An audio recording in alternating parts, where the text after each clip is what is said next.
Sir vehicle అయితే చాలా బాగుంది, ప్రతి ఒక్కరు హ్యాపీగా వాడుకోవచ్చు. నువ్వేం చెప్తావు? నువ్వు కొనుక్కోమని చెప్తావు వద్దని చెప్తావు? నేనైతే హ్యాపీ కొనుక్కోమని చెప్తాను సార్. ప్రతి ఒక్కరు నీ దగ్గరే పార్టీలు ఉన్నాయని చెప్పు. అవును సార్. మహేష్ గారు కూడా వాళ్ళు బాగుమడుతున్నాడు, నేను పెడతాను సార్. ఇవ్వచ్చా లేదు సార్? మనం బ్రహ్మాండంగా ఇవ్వచ్చు సార్, హ్యాపీగా. చాలా బాగుంది వెహికల్ అయితే. అయితే నాకు వచ్చిన డౌట్ సార్, ఇప్పుడు మనం ఈ వెహికల్ తీసుకొచ్చాం కదా, ఇందులో మన కిబో కాయిన్ ఏమైనా యూటిలిటీలోకి తీసుకొస్తున్నామా? మంచి ప్రశ్న అడిగారా, ఎందుకంటే నువ్వు అడగకపోతే నేనే చెప్తాను అనుకున్నాను. లక్కీగా నీ జాస అంతా దాని మీద ఉంది. అవును సార్, అడగడుగుతుంది మీరు. అయితే ఇక్కడ విషయం ఏంటంటే, నేను గత 2 ఏళ్ళుగా నేను ఈ కాయిన్ సంబంధించి నేనేం చేయలేదు. అవును సార్. ఎందుకంటే నాకు సరైన ప్రాజెక్ట్ రావాలని ఆపేశాను. కొన్ని చేసిన నేను అనుకున్న స్థాయికి ఇది వెళ్దు అనే ఉద్దేశంతో ఆగాను. అవన్నీ వెనక్కి పంపించాను. కానీ ఇప్పుడు రైట్ ప్రోగ్రామ్ నాకు దొరికింది. దీని పరిస్థితి ఏడో నీకు చెప్పి కాయిన్ ఎలాగెళ్తుందో నేను చెప్తాను, అప్పుడు నువ్వు చెప్తాను. ఓకే? డౌట్స్ ఏమంటే ఇంకా అడగ సార్. మహేష్ గారు మీరు కూడా అడగండి, నన్ను ఏం డౌట్ ఉంటే దాని మీద అడగండి. మీరు అడిగే డౌట్ కొంచెం లోతుగా ఉంటాయి కాబట్టి నాకు కావాలి. మారిపోతానండి వచ్చేది మీరు. అయితే మనం కాయిన్ ఎక్కడిచ్చాం? ఇండియాలో ఇచ్చాం. అవును సార్. ఇండియా తప్ప వేరే దేశానికి ఇవ్వలేదు కదా, ఇండియాలోనే ఇచ్చాం. అయితే ఇప్పుడు మన కాయిన్ యూటిలిటీ మాత్రం ప్రపంచం అంతా. ఓకే, అంటే ఏ విధంగా సార్? ఏ విధంగా అంటే, ఇప్పుడు నేను కొత్తగా పెట్టిన KUC అనే కంపెనీని ఇప్పుడు స్టార్ట్ చేస్తున్నాం మనం. అంటే చేశాను, అది నీకు చెప్పాను కూడా అది. అయితే ఇప్పుడు దాన్ని ఇప్పుడు స్టార్ట్ చేస్తున్నాం, అయిపోయింది. అయితే దీంట్లో దాని తాలూకా అర్థం ఏంటంటే కింగ్స్ యూజర్స్ అంటే కింగ్స్ యూజర్ కలెక్షన్ అంటే యూజర్ కలెక్షన్ అంతే, ఇందులో వేరే ఏం లేదు. మనకి కస్టమర్ దేవుడు అయినప్పుడు ఇక్కడ యూజర్ మన కింగే. అవును సార్. కస్టమర్ దేవుళ్ళు అన్నాం కదా మనం, మరి యూజర్స్ అందరూ ఏమవుతారు? రాజులు అలా అంటానా. కాబట్టి అలాంటి రాజుల్ని కలెక్ట్ చేస్తున్నామని ఆ పేరు పెట్టాను. తర్వాత ఇది ఇండియాలో కాదు, వరల్డ్ అంతానా. దాని రిఫరల్ మీరు ప్రపంచం అంతా ఇచ్చేయచ్చు. దాని గురించి మీకు చెప్తాను. ఇప్పుడు నువ్వు ఇక్కడ ఇండియన్ పర్సన్ కదా, నువ్వు అటు చూస్తుంటే మాట్లాడుతూనే అవుతుంది, అలా మధ్యలో చూస్తుండు.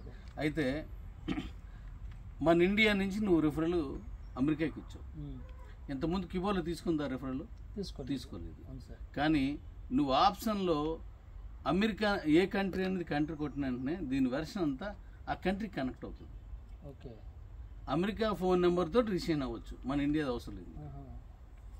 Okay, mobile number, mobile, mail, అక్కడ ఐడెంటిటీ కార్డు. మన ఇండియా అయితే ఆధార్ కార్డు, అక్కడైతే దానికి సంబంధించిన కార్డు ఏదో ఉంటుందో అది ఆ దేశానికి కనెక్ట్ అయిపోతుంది.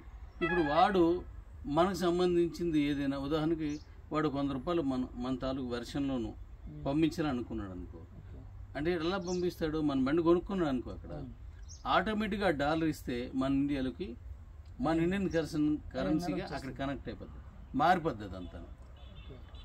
వాడికి కమిషన్ వస్తుంది కదా, మనం కదా ఇవ్వాలా. అక్కడ అమ్మనాడు ఉదాహరణ మన కంపెనీ ద్వారా కమిషన్ ఇస్తున్నాం.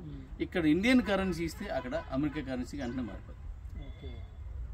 అలాగే నువ్వు ఏ దేశానికి ఇవ్వచ్చు, అమెరికా వాడు ఎన్ని దేశాలకైనా ఇచ్చుకోవచ్చు.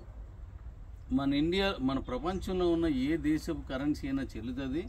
మన ప్రపంచంలో ఉన్న ఏ ఫోన్ నెంబర్తోనైనా రిజిస్ట్రేషన్ అవుతుంది, ఏ ఐడెంటిటీ కార్డు అని తీసుకుంటుంది. రెఫరల్ ఏ దేశస్తుడికైనా నువ్వు ఇచ్చుకోవచ్చు, కండిషన్స్ లేదు. దీని అంతటి దగ్గరే మన కాయిన్ పంపిస్తాను, యూటిలిటీలో వాడుతున్నాం మనం. అది మళ్ళీ మాట్లాడదాం, దీని గురించి మనం మాట్లాడదాం. ఇప్పుడు ఓకేనా? మనం రిజిస్ట్రేషన్ చేసుకోవచ్చు కదా, వెళ్ళిపోవచ్చు కదా. రిజిస్ట్రేషన్ కూడా నేను ఇప్పుడు పెట్టింది ఎంతో మీకు చెప్తాను. ఇంత ముందులాగా మనం ఎక్కువ పెట్టడం అలాంటివి ఏం చేయలేదు. ఇక్కడ నేను రిజిస్ట్రేషన్ పెట్టింది కేవలం ₹50, ₹50 అంతే.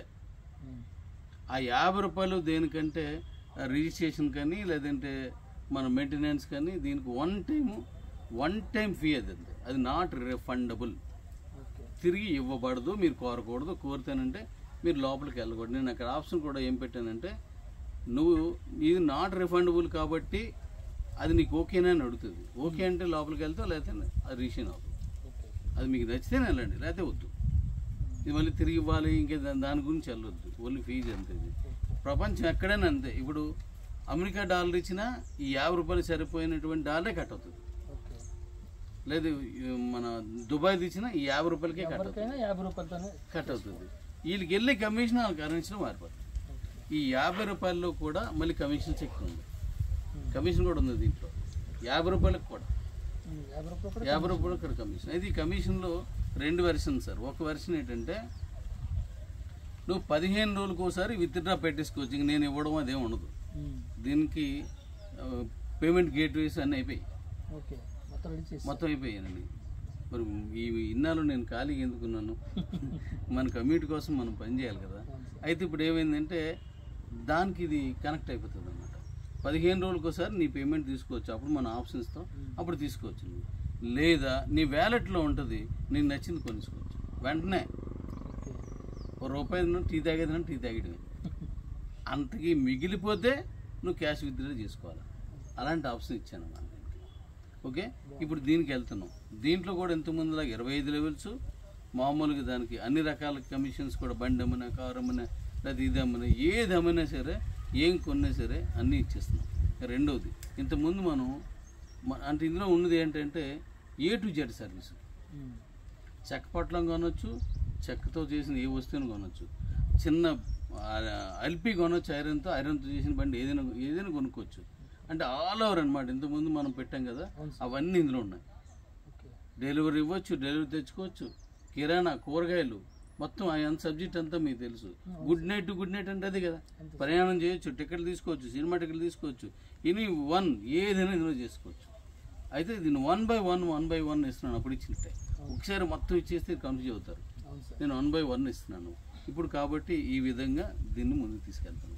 దీంట్లోనే అన్ని మళ్ళీ ఇంతకుముందులాగా అన్నీ పెట్టాను సార్. ఇందులో ఇంకో విషయం చెప్పాలి, అది కట్ చేస్తే మళ్ళీ మనం చేద్దాం.